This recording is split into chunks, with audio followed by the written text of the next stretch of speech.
Bonjour, dans cette vidéo, je vais vous montrer comment choisir quelle taille on va utiliser dans les patrons où il y a plusieurs tailles. Quand il s'agit des enfants, c'est assez facile parce que vous avez toujours un tableau avec les âges et aussi avec les dimensions de l'enfant. Donc, vous pouvez, si vous connaissez l'enfant, vous pouvez le mesurer et sinon vous vous fiez à l'âge. Il y a dans tous les modèles pour enfants ce genre de tableau. Ici, vous avez aussi comment prendre les mesures et puis les âges qui correspondent.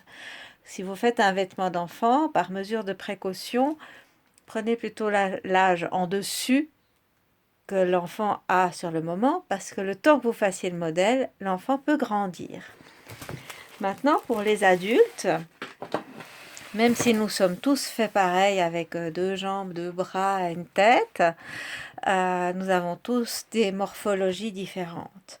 Donc là, je reprends un patron Burda et je retombe de nouveau sur un tableau. Alors celui-ci est très complet avec beaucoup d'explications.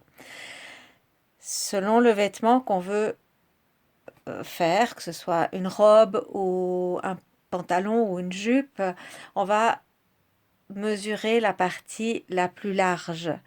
Certains ont la poitrine plus large que les hanches, d'autres c'est l'inverse. Donc on regarde en fonction de sa propre morphologie quel centimètre correspond le mieux. Par exemple, pour moi, j'ai un tour de hanche de 100. Donc si je cherche ici, j'arrive à 102. Ça me fait un 42. Mais si je regarde avec plus de précision, j'ai un tour de poitrine de 100 et un tour de taille de 87. Donc je serai plutôt autour des 44, 46. Il vaut mieux prendre une taille un peu plus grande parce qu'on peut toujours reprendre un vêtement. C'est toujours plus facile d'enlever que de rajouter. Évidemment, c'est un peu choquant de se dire « Oh, là, je vais prendre du 46 pour moi, ou voire du 48. » Alors quand je vais au magasin, j'achète du 40. C'est simplement, les patrons sont faits comme ça. Il ne faut pas rester fixé sur la taille, mais vous fiez vraiment aux mesures. Ensuite, on adapte le vêtement à notre propre corps.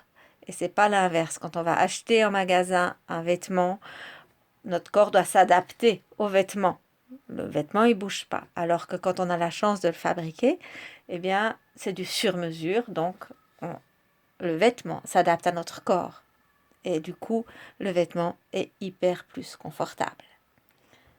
On verra dans une prochaine vidéo comment repérer les tailles sur le patron et comment les lire. Alors à bientôt. Au revoir.